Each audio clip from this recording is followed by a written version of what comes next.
Estado, excelentíssimo senhor Tenente Coronel Romariz, representante do comando do 17ª Brigada Medalhista Selva, excelentíssimo senhor Antônio César Coelho, federal, representante na área de nosso trabalho, professora Ieda Pesakov, presidente do Instituto Histórico e Geográfico de Rondônia, doutor Donizete Aparecido Tambani, superintendente da Polícia Rodoviária Federal, professor Dante Ribeiro da Fonseca, presidente da Academia de Letras de Rondônia, excelentíssimos senhores deputados aqui presentes. Registro também a presença de minha esposa Jane, meu filho Igor.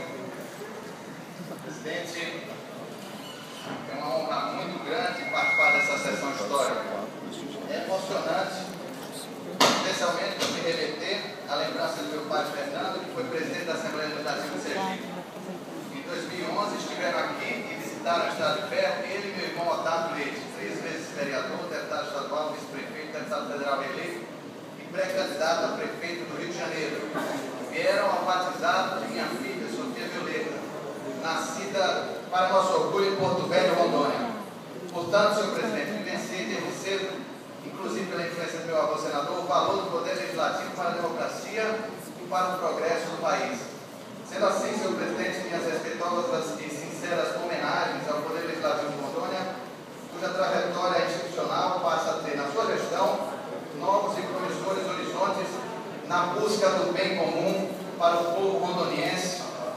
Aproveito para louvar a belíssima e emocionante campanha publicitária institucional promovida pela Assembleia Legislativa em favor da Estrada do Ferro Madeira Mamoré, e que nós tivemos a oportunidade de acompanhar o vídeo, belíssimo, emocionante mesmo.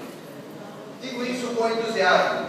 A Estrada de Ferro Madeira Mamoré é uma das mais fantásticas páginas da história do Brasil.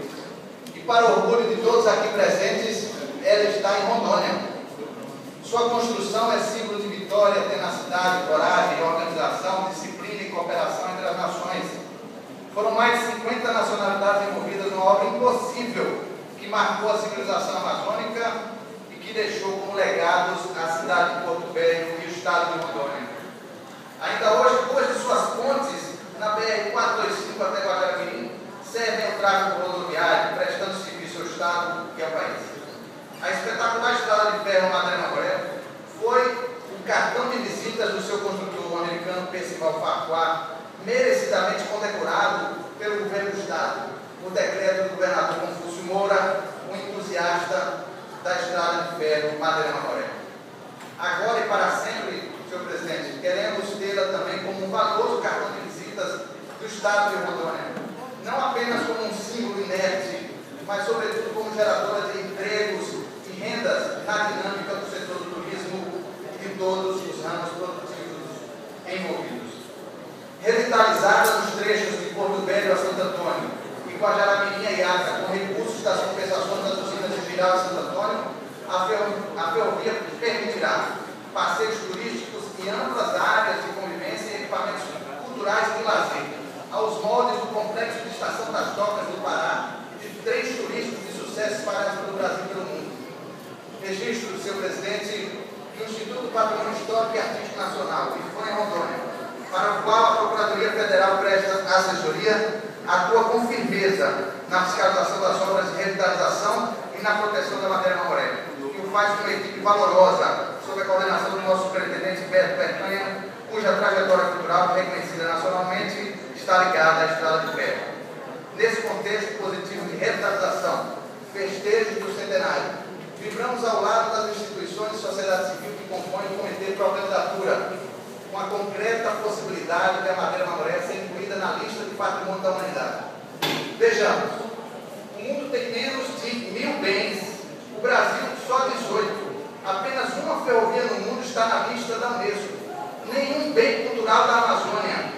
E a Estrada de Ferro atende aos requisitos exigidos pela Unesco. Portanto, está aberta a porta para Rondônia entrar neste grupo restrito. Tenho certeza, vale a pena participar, votar, assinar o abaixo-assinado, que será encaminhado à Unesco e à presidenta Dilma. Porque entrar nesse grupo seleto tem valor inestimável. Não há dinheiro que pague. É conseguir visibilidade planetária, atração de investimentos variados no turismo e proteção internacional permanente. Vamos virar a página do passado, de descasos e abandonos. futuro é agora. Quem vai até o limbo do pátio ferroviário, ao lado do famoso de Madeira, vê e crê.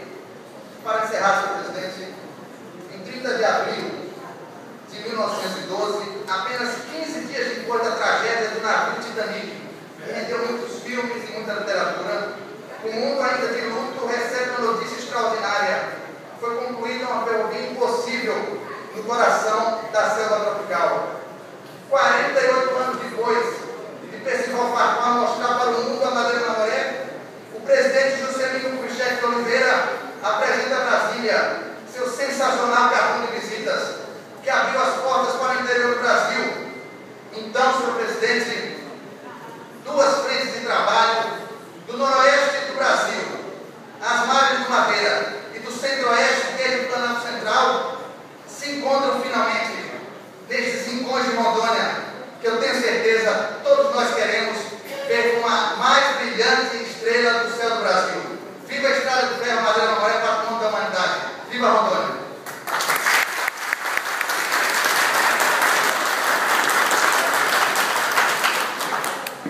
Obrigado, doutor Ricardo.